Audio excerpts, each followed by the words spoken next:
রমজানে নারীদের জন্য শ্রেষ্ঠ 10টি আমল রয়েছে। অনেক মা বোনরাই কিন্তু এই রমজানে আমরা আমল করতে চাই, আমরা আল্লাহ নৈকট্য অর্জন করতে চাই।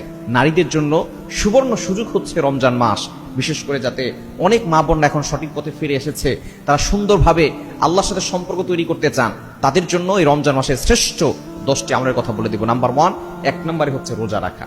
রোজা রাখা হচ্ছে এই রমজান মাসের সবচেয়ে গুরুত্বপূর্ণ ইবাদত। রোজা রাখলে আল্লাহ পাক রব্বুল আলামিন অসংখ্য গণিত পুরস্কার আপনাকে দিবেন, আপনার শরীর ভালো থাকবে।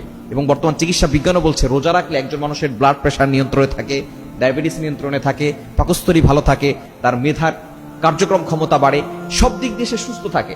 এজন্য আল্লাহ পাক রব্বুল আলামিন রোজা আমাদের জন্য ফরজ করে দিয়েছেন। এটা তো আল্লাহ তো সব দিবেনই, পাশাপাশি আপনার শরীরে অনেক উপকার হবে। এজন্য 1 নম্বর রোজা রাখবেন। এবং আল্লাহ তাআলা নিজে বলে দিয়েছেন আস-সাওমু লি ওয়া আনা আজজি বি, রোজার প্রতিদান আমি আল্লাহ তাআলা বান্দাকে নিজ হাতে দান করব। কারণ বান্দা রোজা, বান্দি রোজা আমার জন্যই রাখে। তাহলে 1 নম্বর হচ্ছে রোজা রাখা।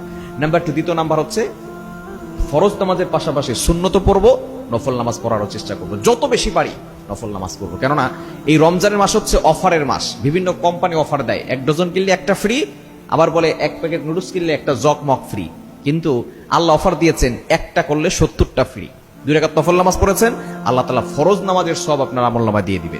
2 রাকাত ফরজ পড়েছেন, আল্লাহ তাআলা 70টা ফরজ আদায় করার সব আপনার আমলনামায় দিয়ে দিবেন। এজন্য নফল নামাজ যত বেশি পারেন তত বেশি পড়বেন, ইবাদত করার চেষ্টা করবেন। 3 নাম্বার কোরআন তেলাওয়াত করবেন, কারণ এই মাসটা হচ্ছে কোরআন নাজিলের মাস, আল্লাহ নিজে বলে দিয়েছেন। 2 নাম্বার পারা 7 নম্বর পৃষ্ঠার 1 নম্বর লাইন, সূরা বাকারার 185 নম্বর আয়াত, শাহরু রমাদান আল্লাযী উনজিলা ফীহিল কোরআন। এই মাসে আল্লাহ তাআলা কোরআন নাজিল করেছেন, সুতরাং যত বেশি পারেন কোরআন তেলাওয়াত করবেন। 1 খতম 2 খতম আগে থেকে প্ল্যান করে রাখবেন, পরিকল্পনা করে রাখবেন। আপনি যতটুকু পারেন কোরআন পড়ার চেষ্টা করবেন। 3 নাম্বার আমল হচ্ছে কোরআন তেলাওয়াত করা। 4 নাম্বার আমল হচ্ছে বেশি বেশি করে ইস্তেগফার করা। যত বেশি পারেন ইস্তেগফার করবেন, আস্তাগফিরুল্লাহ আস্তাগফিরুল্লাহ আস্তাগফিরুল্লাহ। যত বেশি পারেন, রান্নাঘরে আছেন আপনি মুখ দিয়ে পড়তে থাকেন আস্তাগফিরুল্লাহ আস্তাগফিরুল্লাহ আস্তাগফিরুল্লাহ। কেননা যে ব্যক্তি রমজান পেল আর নিজের গুনাহ ক্ষমা করাতে পারলো না, তার মতো হতভাগার কপাল পোড়া কেউ হতে পারে না। এজন্য যত বেশি পারেন ইস্তেগফার করবেন। 5 নাম্বার আমল হচ্ছে দুরূদ শরীফের আমল বেশি বেশি করবেন। যত বেশি পারেন দুরূদ ইব্রাহিম যেটা নামাজে পড়ি, এই দুরূদটা বেশি বেশি পড়ার চেষ্টা করবেন। যদি এই দুরূদটা পড়তে না পারেন তাহলে সাল্লাল্লাহু আলাইহি ওয়াসাল্লাম, সাল্লাল্লাহু আলাইহি ওয়াসাল্লাম, এটাও দুরূদ। এই দুরূদ যত বেশি পড়বেন আল্লাহ অভাব দূর করবেন, বিপদ দূর করবেন, কষ্ট দূর করবেন, টেনশন দূর করবেন, দুশ্চিন্তা দূর করবেন। মানে দুরূদের ফজিলত বলে শেষ করা যাবে না। এজন্য 5 নম্বর আমল হচ্ছে যত বেশি পারেন দুরূদ শরীফ পড়বেন।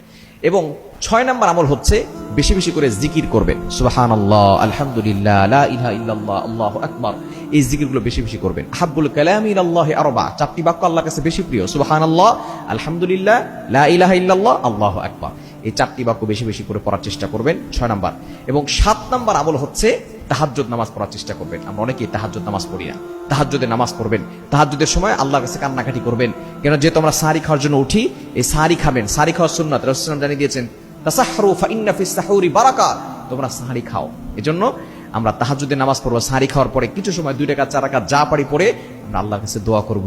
সাহরি খাবো, সাহরি খাওয়ার সময় একটা খেজুর খাওয়ার চেষ্টা করবেন, কেননা খেজুরের ভিতরে অনেক বরকত রয়েছে, অনেক নিয়ামত রয়েছে। তাহলে 7 নাম্বার হচ্ছে তাহাজ্জুদ নামাজ পড়া। 8 নাম্বার হচ্ছে আমরা যতটুকু পারি দান করার চেষ্টা করব, ডোনেশন করব। প্রতিদিন আপনি 10 টাকা দান করেন, কেন 10 টাকা দান করলে এই রমজানে আল্লাহ তাআলা 70 গুণ বেশি সওয়াব দান করেন। 1 টাকা দান করলে এমনিতেই রমজান ছাড়া 1 টাকা 700 গুণ পর্যন্ত বেশি সওয়াব হয়। রমজান মাসে সেটা আবার 70 গুণ বাড়বে। চিন্তা করে দেখেন কত সওয়াব হবে। এজন্য রমজান মাসে বেশি বেশি করে দান করার চেষ্টা করবেন। 9 নাম্বার হচ্ছে আপনি ইফতার করাবেন মানুষদেরকে, যারা রোজাদার আছে তাদেরকে ইফতার করাবেন, আত্মীয়স্বজন যারা আছে, পাড়া প্রতিবেশী যারা আছে, ইফতার করাবেন। ইফতার করালে সে ব্যক্তি রোজা রেখে যেই পরিমাণ সওয়াব পেয়েছে আপনিও সেই সওয়াব পাবেন। এবং ইফতারের পূর্বে দোয়া করবেন। অনেক মা বোনরা আছেন ইফতারের পূর্বে বিভিন্ন ধরনের কাজ করে থাকেন, আপনারা পেঁয়াজু, আলুর চপ, বেগুনি, শরবত বানাতে বানাতে আজান দিয়ে দেয়, এটা করবেন না।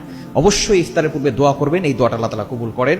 এই সময় আপনার সকল চাওয়া পাওয়াগুলো আল্লাহর কাছে বলবেন, দেখবেন আল্লাহ তাআলা সব চাওয়া পাওয়াগুলো কবুল করবেন। ইফতারকে সামনে রেখে 10 মিনিট হলেও আল্লাহর জন্য দাঁড়িয়ে যাবেন, আল্লাহর কাছে দোয়া করবেন, দেখবেন আল্লাহ তাআলা সবকিছু কবুল করবেন। আর বিশেষ করে 10 নাম্বার হচ্ছে যত বেশি পারবেন গুনাহ ছেড়ে দিয়ে যত বেশি পারেন নেক আমল করার চেষ্টা করবেন, দেখবেন আল্লাহ তাআলা আপনাকে এই 10টি আমলের কারণে রমজানে আপনি সাকসেসফুল ম্যান হতে পারবেন এবং সকল গুনাহ আপনি ক্ষমা করাতে পারবেন এবং আগামী 11 মাস আপনি ভালো থাকতে পারবেন।